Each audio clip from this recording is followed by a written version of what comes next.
আসসালামু আলাইকুম ওরহমতুল্লাহি ওবারাকাতুহ। নারায়ণগঞ্জ হাই স্কুল অ্যান্ড কলেজের 10ম শ্রেণীর সুপ্রিয় শিক্ষার্থীবৃন্দ, আশা করছি তোমরা সুস্থ থেকে লেখাপড়ায় মনোযোগী রয়েছ। আজ আমি তোমাদের উদ্দেশ্যে ইসলাম ও নৈতিক শিক্ষা বিষয়ের অধ্যায় 1 পাঠ 1 ও 2 এর আলোকে পাঠদান করব। আজকের বিষয়বস্তু হচ্ছে ইসলাম ও ঈমান। এই দুইটি বিষয়কে সামনে রেখে আলোচনা পেশ করব। মনোযোগ সহকারে বিষয়টি শুনবে এবং অনুধাবন করবার চেষ্টা করবে।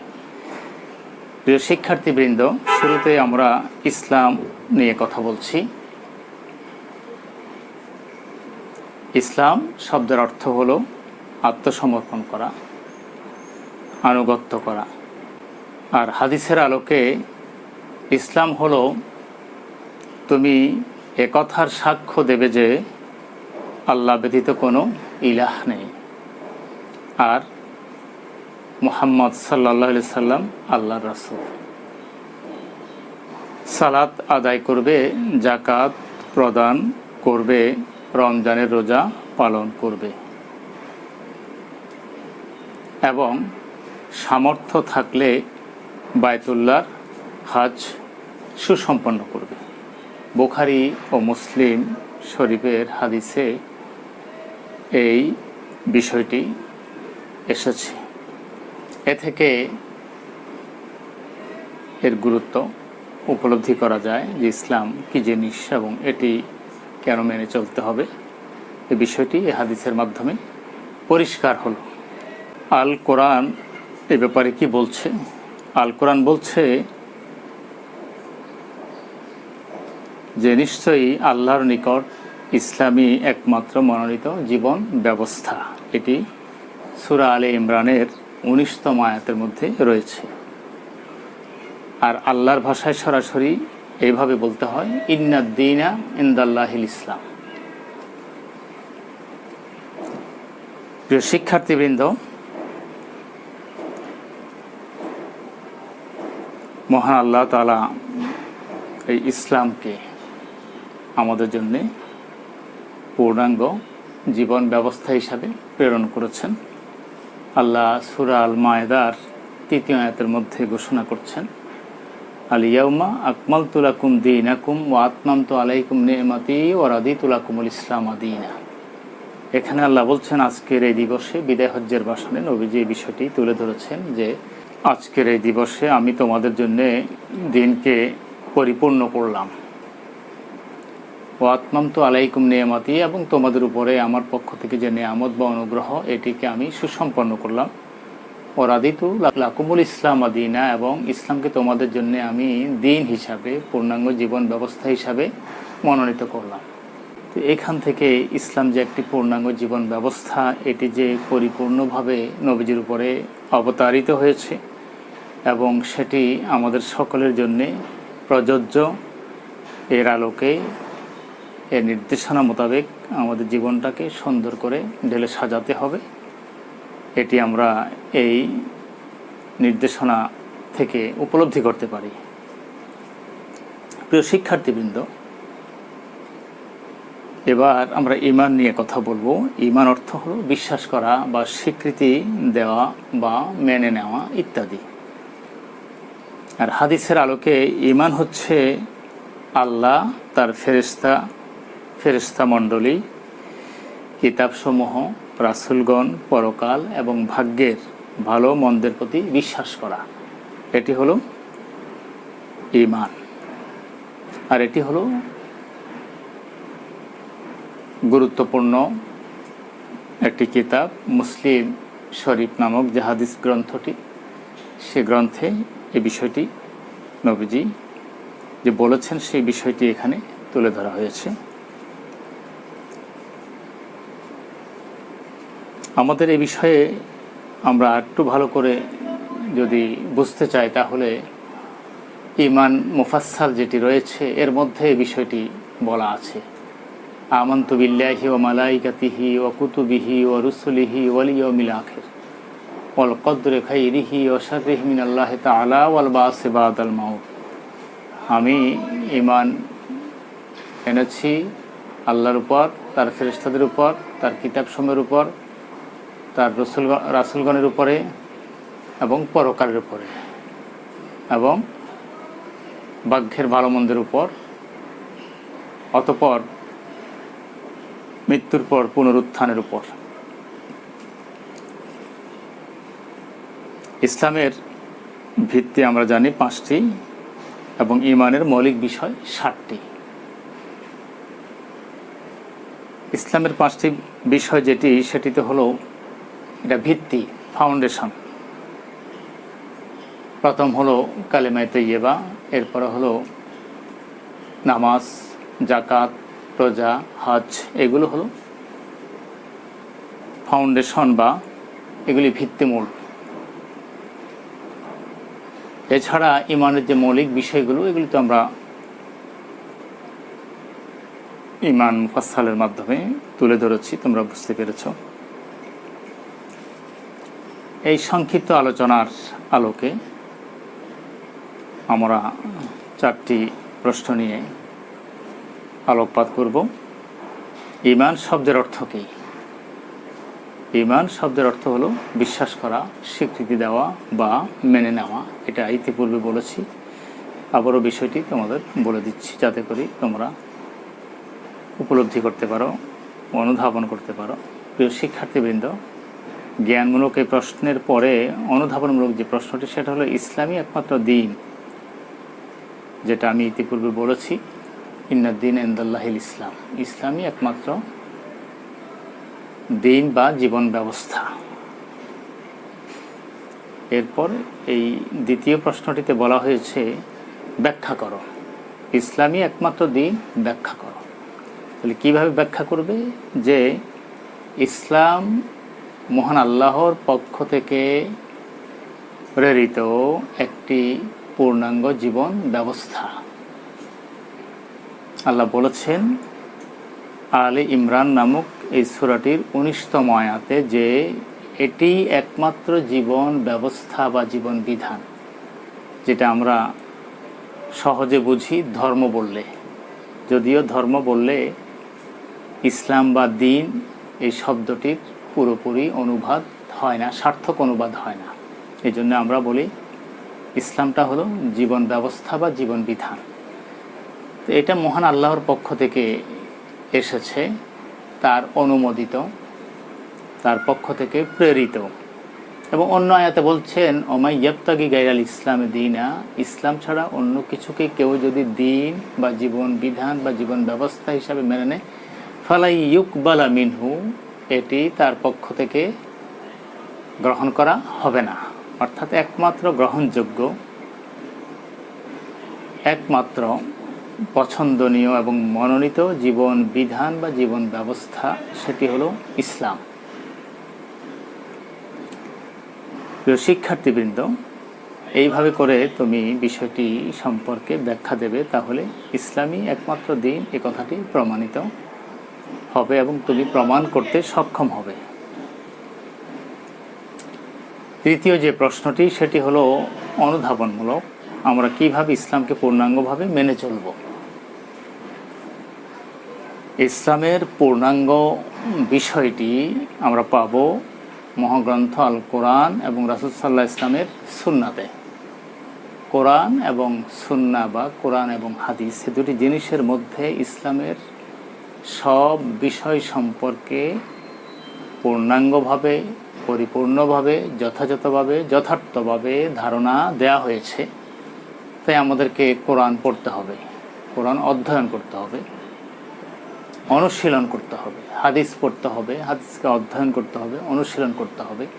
কারণ নবী বলেছেন তারাকতু ফীকুম আমরাইন, তোমাদের মাঝে দুটি জিনিস রেখে যাচ্ছি, লান তাদিল্লু, তোমরা কখনো সঠিক পথ থেকে বিচ্যুত হবে না, মা তামাসসাকতুম বিহিমা, যতক্ষণ পর্যন্ত কোরআন এবং হাদিস দুটি জিনিসকে শক্তভাবে আঁকড়ে ধরবে। তাহলে কোরআন হাদিসে দুটি জিনিস যদি ভালোভাবে আমরা পড়ি, এগুলো যদি আমরা অধ্যয়ন করি, অনুশীলন করি, যদি এই ব্যাপারে ভালোভাবে জ্ঞান অর্জন করতে পারি, তাহলেই এই সম্পর্কে আমরা পূর্ণাঙ্গ ধারণা লাভ করতে পারবো। আর এই ধারণা নেয়ার পর আমাদের যেটা দায়িত্ব হবে সেটা হলো আমাদের জীবনের বিভিন্ন দিক ও বিভাগের সাথে যে সকল নির্দেশনা রয়েছে সেইগুলিকে যথাযথভাবে সুসম্পন্ন করা বা প্রতিপালন করা। তাহলে দেখা যাবে যে আর কোনো রকম ত্রুটি থাকবে না। একেবারে সুন্দরভাবে যথাযথভাবে আমরা ইসলামকে আমাদের জীবনের প্রতিটি পর্যায়ে মেনে চলতে সক্ষম হব।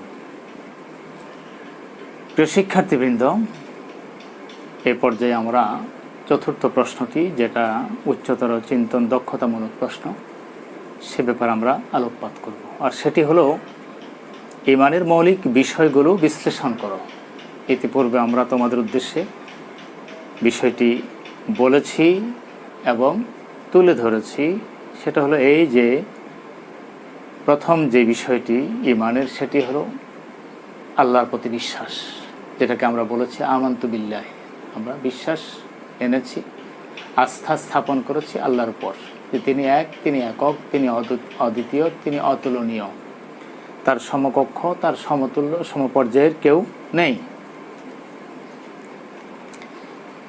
এরপরে অমালাইকাতে, তার ফেরেশতাদের উপরে বিশ্বাস করতে হবে, যে আল্লাহ তার অসংখ্য অগণিত ফেরেশতা তিনি সৃষ্টি করেছেন, তাদেরকে মহাবিশ্বে বিভিন্ন রকমের দায়িত্ব প্রদান করে প্রেরণ করেছেন, তাদের দায়িত্ব যথাযথভাবে পালন করছে। এর মধ্যে 4 জন ফেরেশতা রয়েছেন যারা প্রধান: জিব্রাইল আলাইহিস সালাম, মিকাইল আলাইহিস সালাম, আজরাইল আলাইহিস সালাম, ইসরাফিল আলাইহিস সালাম। এছাড়া 2 কাঁধে ফেরেশতা আছে। এরপরে কবরে প্রশ্ন উত্তর হবে, কেরামান কাতিবিন, তারা 2 কাঁধে আছেন। আর কবরে যারা প্রশ্ন উত্তর করবেন, মুনকার নাকির। এইভাবে বিভিন্নভাবে বিভিন্ন পর্যায়ে মহান আল্লাহ ফেরেশতাদেরকে দায়িত্ব বন্টন করে দিয়েছেন, তাদের প্রতি বিশ্বাস থাকতে হবে। অকুতুবিহি, এবং মহান আল্লাহর পক্ষ থেকে 104টি কিতাব, 4টি কিতাব এসেছে।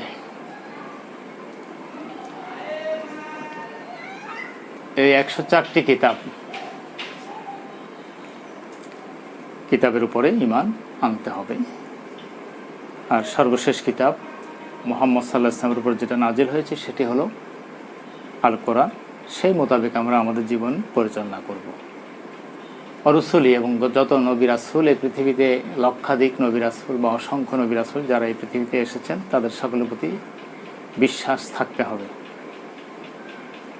এরপর পরকালে, মৃত্যুর পর আমাদের এই জীবন শেষ হয়ে গেলে মৃত্যুর মাধ্যমে পরকালীন জীবন শুরু হবে, এবং সে জীবনের প্রতি বিশ্বাস বা আস্থা পোষণ করতে হবে, যে সেখানে আমাদেরকে যাবতীয় কার্যক্রমের জন্য জবাবদিহি করতে হবে।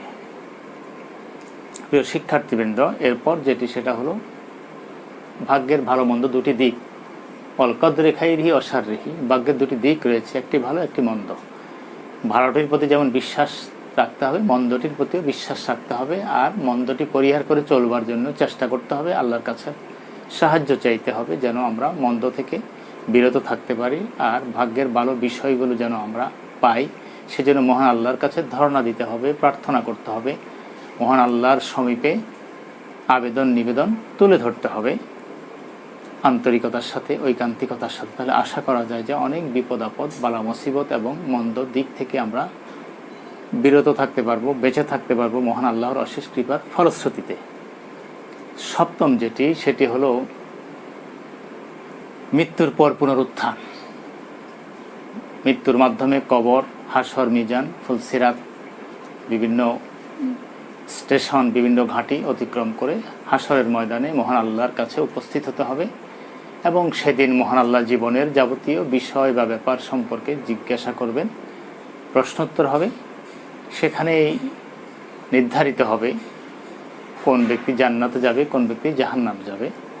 তাই এই ব্যাপারে আমাদেরকে প্রস্তুতি গ্রহণ করতে হবে। এখনই জীবদ্দশায় ভালো কাজগুলো সম্পাদন করব এবং মন্দ কাজগুলো থেকে নিজেদের বিরত রাখব। এইভাবে করে এই বিষয়টিকে তোমরা বিশ্লেষণ করে লিখে দেবে। প্রিয় শিক্ষার্থীবৃন্দ, আমরা সংক্ষেপে কয়েকটি নির্বাচনী প্রশ্ন নিয়েও আলোচনা করব। তোমরা পুরো বইটি ভালোভাবে পড়বে, অধ্যয়ন করবে এবং বিশেষ করে তোমরা যেহেতু দশম শ্রেণীর ছাত্র, তোমাদের তো বইটা কমপ্লিট হয়েছে। আমাদের সিলেবাস অনুযায়ী আমরা সবটুকুন তোমাদের পড়াতে পেরেছি। দু একটি বিষয় হয়তো বাদ থাকলে এটা কয়েকদিনের মধ্যে এটা শেষ হয়ে যাবে। তো এখানে যেমন বহু নির্বাচনীমূলক প্রশ্ন, ঈমান শব্দের অর্থ কী, যদি বলা হয় যে এই শব্দের অর্থটা কী, তখন বলবে বিশ্বাস করা বা আস্থা পোষণ করা। আর ইসলাম শব্দের যদি অর্থ জিজ্ঞেস করে, ইসলাম শব্দের আবিধানিক অর্থ কী, তাহলে বলবে যে আনুগত্য করা, বা আরেকটি অর্থ হলো শান্তির পথে চলা বা আত্মসমর্পণ করা। যে কোনো একটি শব্দ লিখলেই হবে। তৃতীয়ত, আল্লাহর নিকট মনোনীত জীবন ব্যবস্থা কি, এটি আমি তোমাদের বলেছি যে ইন্নাদ্দিন ইনদাল্লাহিল ইসলাম, আল্লাহর কাছে একমাত্র মনোনীত জীবন ব্যবস্থা হলো ইসলাম। চতুর্থ প্রশ্নটি হলো ঈমানের মূল বিষয় কয়টি, এটাও আলোচিত হয়েছে। ঈমানের মূল বিষয় 7টি, যেটা ঈমান মুফাসসালের মধ্যে রয়েছে, তোমরা জেনেছ। পঞ্চম, কারা নূরের তৈরি। আমরা জানি যে মহান আল্লাহ ফেরেশতাদেরকে নূর দিয়ে তৈরি করেছেন। ফেরেশতারা নূরের তৈরি, যেমন জিনেরা আগুনের তৈরি, আমরা মানব জাতি আমরা মাটির তৈরি, ঠিক তেমনিভাবে ফেরেশতাদেরকে মহান আল্লাহ নূর দিয়ে তৈরি করেছেন, তারা নূরের তৈরি। ষষ্ঠ, সর্বমোট আসমানি কিতাব কয়টি, এর উত্তর হলো সর্বমোট আসমানি কিতাব হলো 104টি। অপশন থাকবে 4টি, যেটি সঠিক সেই সঠিকটি আমি বলে দিচ্ছি, তোমরা এই সঠিক উত্তরটি লিখবে। প্রিয় শিক্ষার্থীবৃন্দ, সপ্তম যে প্রশ্নটি, ঈমানের বহিঃপ্রকাশ কোনটি। ঈমানের বহিঃপ্রকাশ হলো ইসলাম। যার মধ্যে ঈমান আছে তার মধ্যে ইসলামও পরিলক্ষিত হতে হবে। অর্থাৎ ঈমান তো বিশ্বাসের বিষয় অন্তরের মধ্যে, আর ইসলামটা হলো এটা বহিঃপ্রকাশ। অর্থাৎ যিনি মুমিন, যিনি বিশ্বাসী, যার ঈমান আছে, তিনি নামাজ পড়বেন, তিনি রোজা করবেন, তিনি হজ করবেন, তিনি জাকাত দেবেন, তিনি সত্য কথা বলবেন, তিনি মিথ্যা পরিহার করবেন, তিনি বড়কে সম্মান করবেন, ছোটকে স্নেহ করবেন, তিনি হালাল উপার্জন করবেন, হারাম বর্জন করবেন, ইত্যাদি বিষয়গুলো, এগুলো সবাই দেখবে। এটা দৃশ্যমান। আর ঈমানের বিষয়টি অদৃশ্য, এটা অন্তরে পোষণ করা হয়। এরপরেও বিশেষজ্ঞরা বলেছেন পুরোপুরি ঈমান ওই ব্যক্তির মধ্যে রয়েছে যে ব্যক্তি অন্তরে বিশ্বাস করে, মুখে স্বীকার করে এবং বাস্তব জীবনে সেই কাজগুলি সুসম্পন্ন করে, তাহলে সে প্রকৃত মুমিন হতে পারে। সুতরাং ঈমান এবং ইসলাম এই দুটি পরিপূরক, একটিকে ছাড়া অন্যটিকে কল্পনা করা যায় না। বলা যেতে পারে যেমন বৃক্ষটি, গাছটি, এই গাছের যে শিকড়, এটি হলো ঈমান, আর এই শাখা প্রশাখা, পত্র পল্লব, ফুল ফল, এগুলো হলো ইসলাম। গাছের শিকড় আছে, কাণ্ড নেই, পত্র পল্লব নেই, এটা যেমন বিশ্বাসযোগ্য না, ঠিক আবার পত্র পল্লব, শাখা প্রশাখা এগুলো টিকে থাকতে পারবে না যদি না তার শিকড় থাকে। সুতরাং ঈমান ইসলাম দুটি জিনিস গুরুত্বপূর্ণ। এই দুইটি বিষয়ই আমাদের সতর্ক দৃষ্টি নিবদ্ধ করতে হবে এবং কোরআন হাদিস মোতাবেক যে নির্দেশনা রয়েছে সেই অনুপাতেই এই বিষয়গুলো আমাদের মেনে চলতে হবে। এরপর প্রকৃত মুমিন হওয়ার জন্যে কয়টি বিষয় জরুরি। প্রকৃত মুমিন হওয়ার জন্যে 3টি বিষয় জরুরি, যেটা আমি বললাম যে অন্তরে বিশ্বাস, মুখে স্বীকার এবং কাজে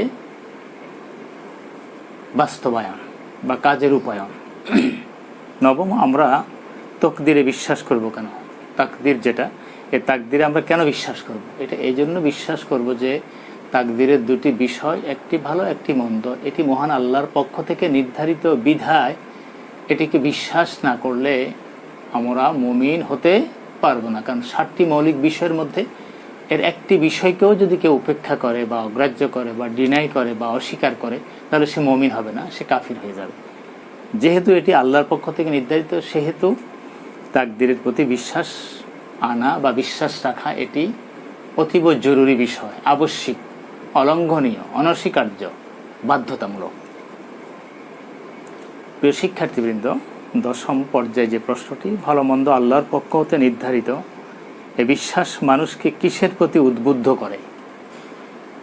ভালো আল্লাহর পক্ষ থেকে হয়, এখানে যেমন বিশ্বাস রাখবো, মন্দ আল্লাহর পক্ষ থেকে হয়, এটি তো আমরা বিশ্বাস রাখবো। তাহলে এই ভালো মন্দের প্রতি যে বিশ্বাস, সেটা যে আল্লাহর পক্ষ থেকে নির্ধারিত, এই জাতীয় বিশ্বাস আমাদেরকে কোন দিকে উদ্বুদ্ধ করে, অনুপ্রাণিত করে? সেটা হলো এই যে সর্ব অবস্থায় আমরা ধৈর্য ধারণ করব।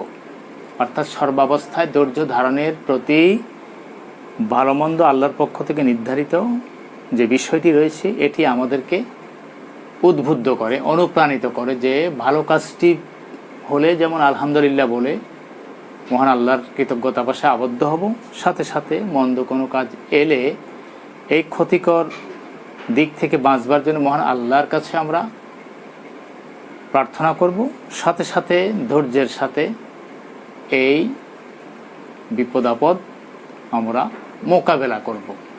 অধৈর্য হলে চলবে না, কারণ আল্লাহ বলেছেন ইন্নাল্লাহ মা'আস সাবিরিন, অবশ্যই মহান আল্লাহ ধৈর্যশীলদের সাথে রয়েছেন। প্রিয় শিক্ষার্থীবৃন্দ, এই সংক্ষেপে স্বল্প পরিসরে আমি ইসলাম ও ঈমান এই বিষয়বস্তুর উপরে তোমাদেরকে কিছু নির্দেশনা প্রদান করলাম, পাঠদান করলাম। এগুলি বারবার শুনবে, বোঝার চেষ্টা করবে এবং পাঠ্য বইটিও তোমরা কাছে নেবে, নিয়ে সেটিও শুরু থেকে শেষ পর্যন্ত অধ্যয়ন করবে। দুটি জিনিসকে সমন্বয় করে তোমার নিজের ভাষায় বিষয়টি উত্তরপত্রে লিখিত রূপ প্রদান করবে। আশা করছি এই পরামর্শ মোতাবেক যদি তোমরা অনুশীলন করো, পড়াশোনা করো এবং যদি এই ব্যাপারে তোমরা আন্তরিক হও, মনোযোগী হও, তাহলে ইনশাআল্লাহ অবশ্যই তোমরা কাঙ্ক্ষিত ফলাফল অর্জন করতে পারবে। আল্লাহ তোমাদেরকে সুস্থ রাখুন, সুন্দর রাখুন এবং এই ভয়াবহ করোনা নামক এই ভাইরাস থেকে আমাদের তোমাদের সকলকে মহান আল্লাহ সুস্থ রাখুন। এই দেশবাসীকে আল্লাহ সকলকেই সুস্থ রাখুন, এ দোয়া করে এবং তোমাদের ভালো ফলাফলের আশাবাদ ব্যক্ত করে আমি আমার সংক্ষিপ্ত আলোচনা এখানে শেষ করছি। আল্লাহ হাফিজ। আসসালামু আলাইকুম ওয়া রাহমাতুল্লাহি ওয়া বারাকাতুহু।